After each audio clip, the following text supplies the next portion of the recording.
Welcome to a new series on YouTube. I am your instructor, Louise and Maurice, and our last series we focused on empowered meaning, looking at the top 12 issues that people wanted to know a little bit more about. Now, those were longer videos, so I'm going to keep these shorter. However, I will reference those videos because they're filled with so much information. But this new series is about those empowered habits, the healthy habits that are important to adopt if you want to be the professional that truly makes that positive difference. And I'm going to share with you some of my personal tips as well. But how to stop worrying. That is something where when I am coaching and speaking with people, it's always, yeah, that's great. I have this great idea, but I can't stop worrying. So we're going to look, is worrying a healthy habit? And then the negative impact of worrying. I'm going to share with you my healthy tip for how to stop worrying. And then obviously that bonus that I always provide for you. Is worrying a healthy habit? Well, before we can answer that question, we have to look at how does worrying become a habit in the first place? Well, it becomes a habit through a process involving the brain's reward system and neural pathways. Here's how it happens. There is a trigger. A stressful event or thought acts as a trigger, initiating the worry response. Example of a trigger is receiving an unexpected bill or thinking about an upcoming presentation. The behavior following the trigger, well, the brain responds with worrying. It's a behavior which involves repetitive, anxious thoughts about potential negative outcomes. Example of a behavior is continuously thinking about how to pay the bill or what could go wrong during the presentation, the worst case scenario.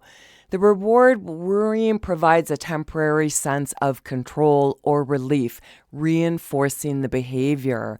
Example of a reward is feeling a sense of preparedness by mentally rehearsing potential scenarios. Makes you feel good. Now, how to stop worrying, the negative impact of worrying. We're going to look at the negative impact of worrying on the brain. There's amygdala activation. The amygdala, a part of the brain involved in processing emotions, triggers the fight or flight response, releasing stress hormones like cortisol.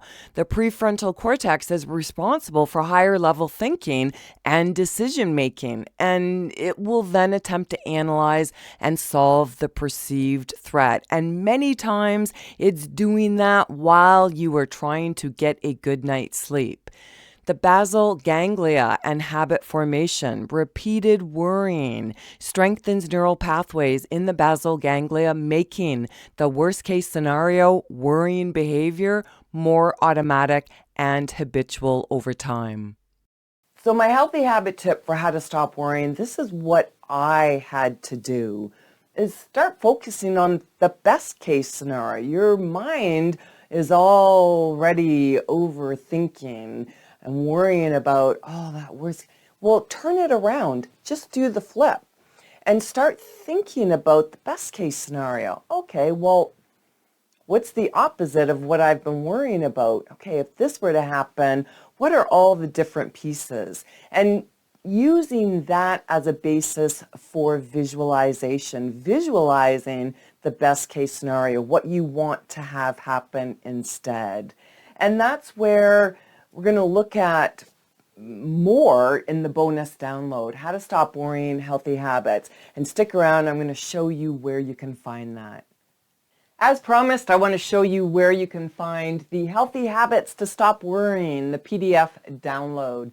Remember, no email address is required. It's free to download. So you want to visit louiseandmaurice.com, locate the free resources tab, click on the last title in the drop-down menu called Healthy Habits, and then locate the video titled How to Stop Worrying, and then locate the PDF document directly below the video titled Healthy Habits to Stop Worrying.pdf.